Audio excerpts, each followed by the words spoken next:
Hello wapendwa, nimekuja kwenu na naona mada nataka tuzungumze. Ndugu zangu, katika dunia hii tunayoishi, kuna watu wengi huwa wanafikiria kwamba kutesa watu wengine kwamba ndio halali yao na kwamba ndio wanawamaliza kabisa. Lakini nataka nikwambie kwamba ndugu yangu, unapoamua kutesa mtu mwingine, sio kwamba unampa adhabu, hapana.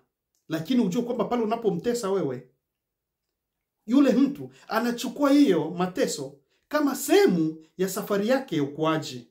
Na wengine wanasema kwamba unapomtesa mtu unaandaa kesho yake. Jua kwamba ndugu, mateso yote hayo wala changamoto zote unazozipitia leo zinakuja kukujenga wewe na sio kukuvunja.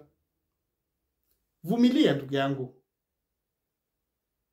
Changamoto wala mateso yote tunayopitia leo yatapita, na kesho yako Mungu anakuandalia kesho yenye amani, faraja na matumaini. Towajua wengi sana. Kuna watu wana maushuhuda katika maisha yao.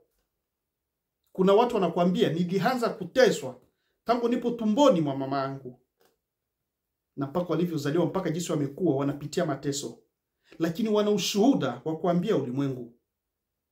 Maana yale mateso waliopitia yaliwajenga na hayakukuja kuwavunja, hapana.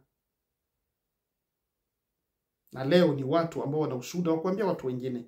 Na hata wewe ndugu yangu unaoniangalia leo, nataka nikushauri kwamba ndugu yangu, hakuna haja katika dunia hii ya kutesa mwanadamu mwingine. Kama unaona uwezi kumsaidia ndugu yangu, mwambie ukweli na uache aende zake. Na unapoamua kusaidia mtu, usifikirie kwamba unamtesa yule mtu, kwamba unamkomesha, hapana. Wala ni adhabu, sio hivyo.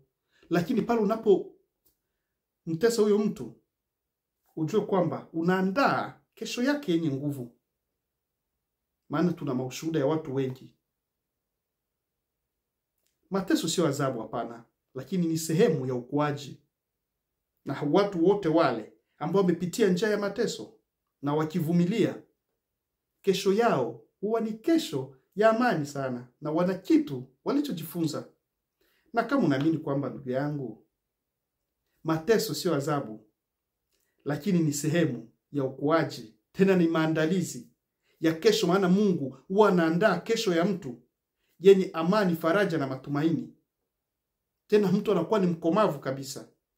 Weka maoni yako hapo kama umekwisha ona na umekwisha shuhudia hali kama hizo katika maisha yako, na tuweze kujifunza kutoka kwako. Na unapopata video hizi ndugu, gawa na watu wengine. Andika comment yako hapo. Najua ni wengi katika dunia hii wamepitia mateso katika maisha yao. Lakini usishike kama ni adhabu, lakini ilikuwa ni safari wala sehemu ya ukuaji wako ndugu yangu. Usiangalie nyuma tena. Wewe songa mbele na Mungu atakuwa pamoja na wewe. Amena.